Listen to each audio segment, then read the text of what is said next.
Bob নামের এক ব্যক্তি বাইরে থেকে একটি শব্দ শুনে বাইরে ছুটে গেল। সে দূর থেকে এক বিশাল পোকামাকড়ের ঝাঁক তাদের দিকে আসতে দেখলো। কিছুক্ষণ পর যখন তারা গ্লেডের মৃতদেহ রেস্টুরেন্ট থেকে বের করে আনছিল, আসলে এই গ্লেডই ছিল একটা দৈত্য বা দানব। তখন তারা একটি পুলিশের গাড়ি আসতে দেখলো, আর সেই গাড়ি থেকে যে বেরিয়ে আসলো সে হচ্ছে মাইকেল। তাকে দেখে বব তাদেরকে বন্দুক তাক করলো। নিজেকে একজন সাধারণ মানুষ প্রমাণ করার জন্য মাইকেল তার দাঁত দেখালো, যা কোনো প্রশ্নের মতো দাঁড়ালো ছিল না।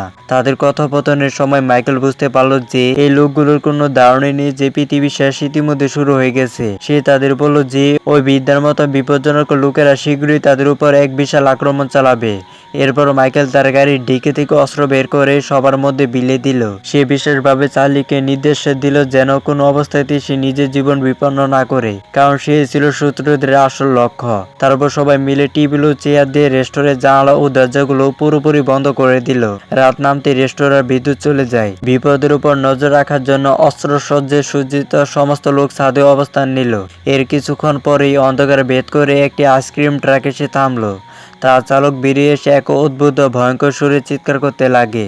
হঠাৎ তার হাত পা লম্বা হতে শুরু করে এবং সে এক ভয়ঙ্কর দানবে পরিণত হয়। রেস্টুরেন্টের দিকে ছুটে আসে। এক মুহূর্ত দেরি না করে তারা তার উপর গুলি বর্ষণ শুরু করে। ঘটনাস্থলে তার মৃত্যু হয়, কিন্তু আসল বিপদ তখনও আসেনি। দূর থেকে একই রকম দেখতে বেশ কয়েকটি গাড়ি রেস্টুরেন্টের দিকে তীব্র গতিতে ছুটে আসতেছিল, যেগুলো এই দানবে পরিপূর্ণ। মাইকেলের আদেশে সবাই গাড়িগুলোর দিকে গুলি চালাতে শুরু করে। ওগুলো একে অপরের সাথে সংঘর্ষে লিপ্ত হয়। কয়েকটি গাড়ি বিস্ফোরিত হয়।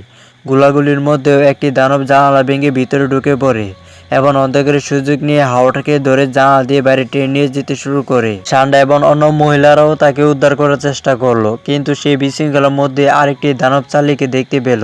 সে তাকে ধরতে যাচ্ছিল। ঠিক তখনই মাইকেল এসে দানবটাকে গুলি করে, কিন্তু এই প্রক্রিয়ায় শত্রুরা হাওয়াটাকে তাদের সাথে নিয়ে যেতে সক্ষম হয়। আরো কোনো দানব যাতে ভিতরে ঢুকতে না পারে সেই জন্য মাইকেল সাথে সাথে জানালা দিয়ে গুলি চালাতে শুরু করে। এদিকে সান্ডা তার স্বামীকে হারানোর পর পাগলের মতো তার সন্ধান করতে শুরু করে। মাইকেল তাকে বুঝিয়ে বলল যে হাওয়াটা চলে গেছে এবং তাকে আর ফিরে আনা যাবে না। সে চার্লিকে কঠোরভাবে সতর্ক করে দিল যেন কোনো অবস্থাতেই সে নিজের জীবন বিপন্ন না করে।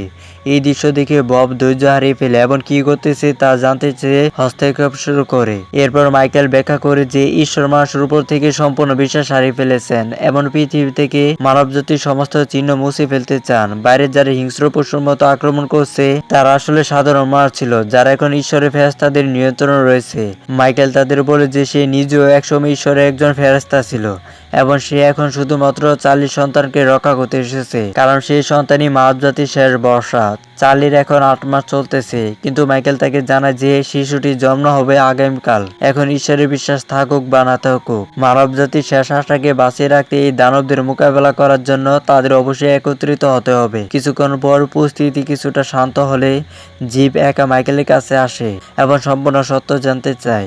মাইকেল ব্যাখ্যা করে যে সে একসময় দেবদূত বাহিনীর সেনাপতি ছিল, কিন্তু যখন ঈশ্বর মানবজাতিকে ধ্বংস করার আদেশ দেন তখন সে বিদ্রোহ করে তার সেনাবাহিনীকে ত্যাগ করে এখানে চলে আসে। মাইকেল ব্যাখ্যা করে যে ঈশ্বর হয়তো মানুষের উপর থেকে বিশ্বাস হারিয়ে ফেলেছেন, কিন্তু তার নিজের বিশ্বাস অটুট রয়েছে।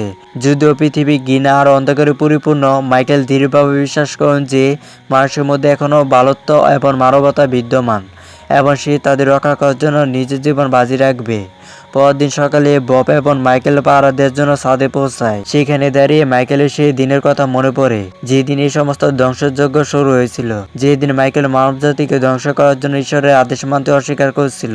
তখন ঈশ্বরের দ্বিতীয় সর্বোচ্চ শক্তিশালী দেবদূত হিবেল বলেছিলেন যে মানুষ তাদের মন্দ কাজের জন্যই শাস্তি পাচ্ছে, কিন্তু মাইকেল বিশ্বাস করত যে দেবদূতদের কাজ মানুষকে ধ্বংস করা নয়, বরং তাদের পথ দেখানো এবং সঠিক পথে পরিচালিত করা। তারপর মাইকেল দেখলো হাজার হাজার দেবদূত মানবজাতির সমস্ত চিহ্ন মুছে ফেরার জন্য স্বর্গ থেকে পৃথিবীতে নেমে আসতেছে। এদিকে সবাই সান্ডাকে একটি চেয়ারে বেঁধে রেখেছিল